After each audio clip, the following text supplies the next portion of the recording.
nome é Diego Felipe, eu sou professor de filosofia na rede estadual de educação no Rio de Janeiro, dentro do mundo acadêmico, do mundo de estudos. Eu estudo filosofia, mas dentro de um contexto político e social que inclui a questão da tecnologia.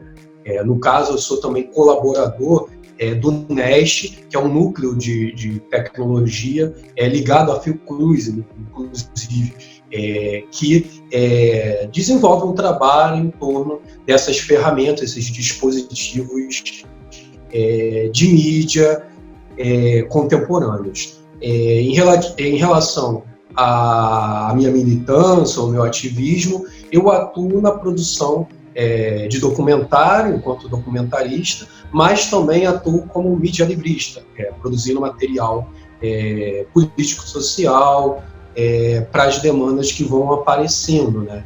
Então, eu tenho um trabalho com documentários, sobretudo documentários que comunicam com essa temática da educação, mas também tenho esse viés de estar trabalhando com mídia ativismo mais jornalístico também, né? Mas atuei mais assim em 2013 e 2014 até 15/16, e agora eu estou mais voltado para a questão do documentário. A gente está produzindo um documentário de defesa da disciplina de filosofia no ensino médio, e também estou atuando bastante com uma produção referente mesmo ao ensino de filosofia. Tem o canal Linhas de Fuga, que é o meu de mídia livrismo, junto com outros camaradas, e tem um canal pessoal enquanto professor que se chama Pensamento Radical. Então, a minha atuação é aí, com educação e mídia livrismo, dessa forma, né? Pelo YouTube, pelo Facebook, na escola e por todos os caminhos que eu consigo percorrer até o momento. Em matéria vivemos numa pandemia, né, rapaz? E aí a relação da educação é uma coisa que foi modificada muito, não só no Rio de Janeiro, como no Brasil, né? Como é que você vê, diante da pandemia da Covid-19, ter modificado o cenário educativo, tanto no Rio de Janeiro como no Brasil? Qual é a sua posição? O que você percebe de diferente nesse cenário educativo do Brasil diante da Covid-19? Então, ontem eu cheguei até a experimentar fazer uma live no meu canal de Facebook, justamente sobre essa temática. Um erro que as pessoas estão cometendo, e desde o espectro da direita até o espectro mais da esquerda e progressista, é considerar que depois do que a gente está passando com essa pandemia, a gente vai voltar a uma normalidade, entendendo uma volta ao mundo que a gente tinha constituído antes da pandemia. Vários autores apontam que não é bem assim, eu corroboro com essa interpretação. A gente tem aí uma aceleração de várias mudanças que já estavam sendo aos poucos colocadas, e que agora tendem a se radicalizar. Autores que estão discutindo isso dentro do campo da filosofia, eu posso apontar aqui alguns. O Zizek tem colocado bastante textos sobre essa temática, mas dois pensadores que estão até em alta hoje estão discutindo essa conjuntura de uma maneira bem interessante, que é o Yuval Harari e o Byung-Chul Han, um filósofo sul-coreano, que justamente estão produzindo, apontando nesse sentido. Com a epidemia, com a pandemia de coronavírus, a gente tem um corte que é político, social, e vai atingir todas as áreas da sociedade. Como vai atingir todas as áreas da sociedade, na verdade já atingiu, e vai ter uma duração média, longo prazo, a educação não está de fora, né? No primeiro momento, a gente está dentro dessa situação de estar limitado ao contato com os estudantes, ao contato com os nossos pares pelo meio virtual. Então, essas ferramentas de conhecimento, de informação virtuais, estão se colocando. Claro que por um interesse comercial, mas não só pelo interesse comercial, também porque a gente tem uma configuração de conjuntura que nos coloca essas ferramentas como única opção para determinado tipo de interação social. E essa coisa da educação à distância, mas não digo nem só a educação à distância, mas da educação híbrida, ou seja, um processo de formação que não precisa ser só à distância, mas inclui também essas ferramentas tecnológicas da internet, já estavam se dando, já estavam em crescimento, é algo que tende mesmo a cada vez ganhar mais força, e agora com a pandemia a gente teve aí um boom, né, que vai acelerar esse processo de emergência dessas tecnologias. E para além dessa questão das ferramentas tecnológicas, do ensino à distância, ou da educação híbrida, pensando de uma maneira até mais alargada, não só a educação pelo virtual, mas considerando o virtual mesmo quando o presencial está colocado, a gente tem isso, e a gente tem outras coisas que vão mudar, porque quando a gente voltar para as escolas, que uma hora isso vai ter que acontecer, a gente vai voltar ainda dentro de um panorama que as coisas não vão estar resolvidas, porque se a gente pega os estudos sobre imunização, vacina, ainda vai demorar questão de anos para produzir e transformar essas vacinas em algo que atinja realmente a massa. A população vai estar, em boa parte, atingida já com o vírus, mas sempre vai ter gente se contaminando, pode haver variações do vírus, então a gente vai ter que conviver com essa questão do coronavírus por um tempo. E dentro da escola, a gente tem os estudantes, que muitos deles se enquadram em fatores de risco, sim, por problemas de saúde, muitas vezes que eles nem têm condições de descobrir, por conta da desigualdade social que precariza a questão do acompanhamento da saúde das pessoas. E, para além dos estudantes, a gente tem os trabalhadores, né? Os professores, os funcionários em gerais, que muitos têm essas doenças pré-existentes, muitos também têm essa questão da idade. Então, quando a gente voltar para a sala de aula, a gente vai ter pessoas convivendo com aglomeração, e que pode ser maior ou menor, mas vai estar em um ambiente onde se reúnem as pessoas que muitas vezes vão ter esses problemas pré-existentes, essa questão da idade, e dentro das escolas que a gente conhece, ainda a gente tem um agravante. Por exemplo, no estado do Rio de Janeiro, a gente tem um processo de racionalização das turmas, das salas, que diz que as turmas têm que ter 40, 50 alunos.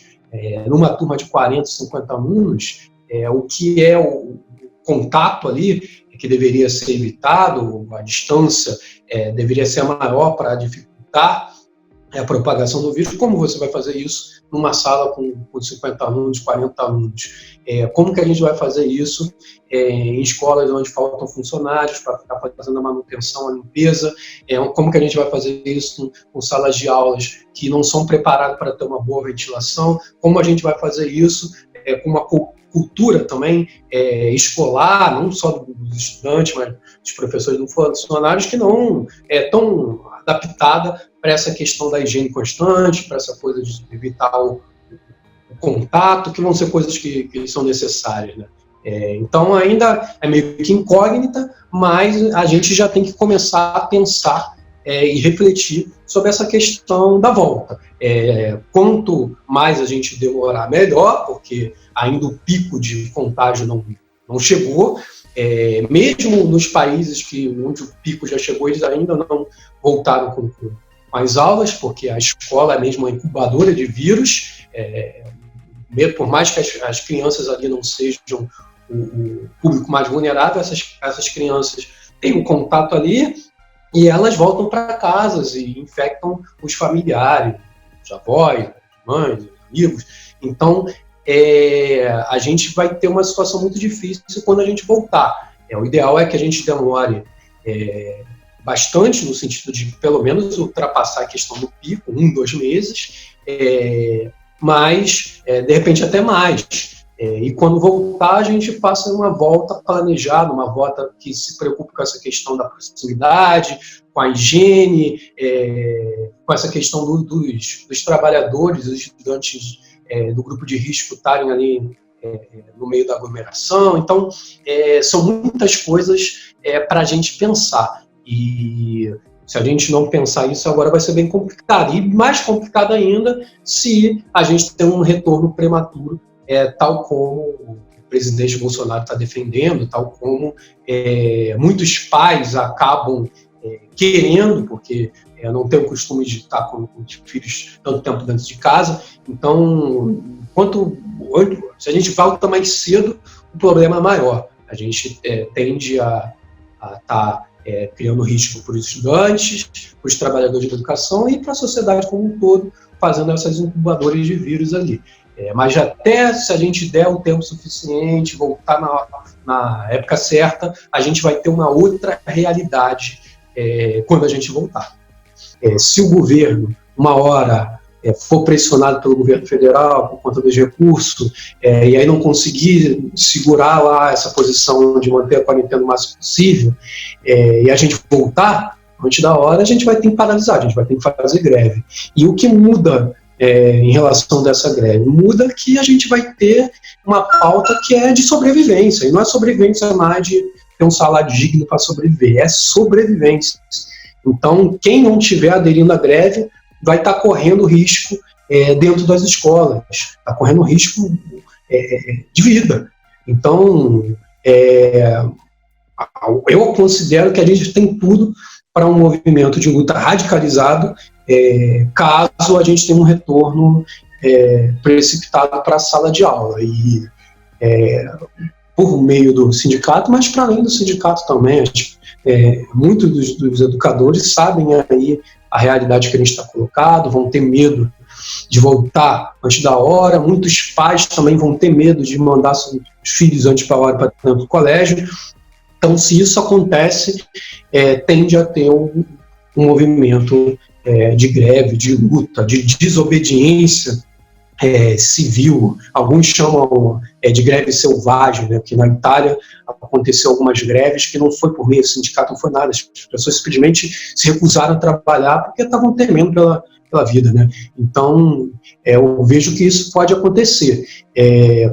Posteriormente, aí eu acho que vai caber a gente se organizar para estar cobrando outras coisas, né? Até uma pauta que a gente vai ter que estar discutindo, que vai ser urgente, que já é urgente, quando voltar, vai voltar com 40 estudantes na sala de aula, vai voltar com as salas com problema de climatização, no sentido de terem pouco ar circulando, às vezes não tem ar circulando, ar quebrado, ventilador, sem ventilador. Como?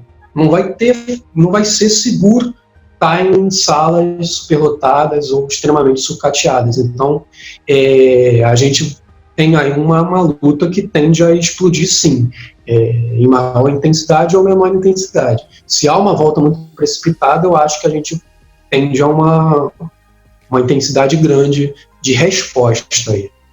Mas também voltando, e a gente voltar, mesmo depois de um tempo com alguma precariedade, vai se gerar uma revolta ali também, alguma movimentação, né? Porque muitos especialistas apontam, né, para normalizar, entre aspas, no sentido de ter um convívio mais seguro, 2 anos, coisa de 1 ano, 2 anos, 3 anos. Então, o retorno, ele vai ter que ser um retorno crítico também, não vai ter como a gente voltar e não questionar, estar numa sala de 50 alunos, voltar e não questionar, estar numa sala que não tem ventilação, ou, sobretudo, voltante da hora, que vai ser inaceitável.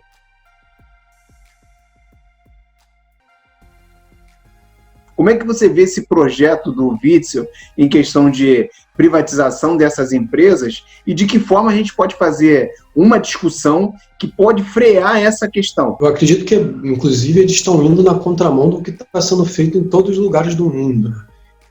Na Europa a gente vê vários governos, até governos de direita liberal, reestatizando coisas,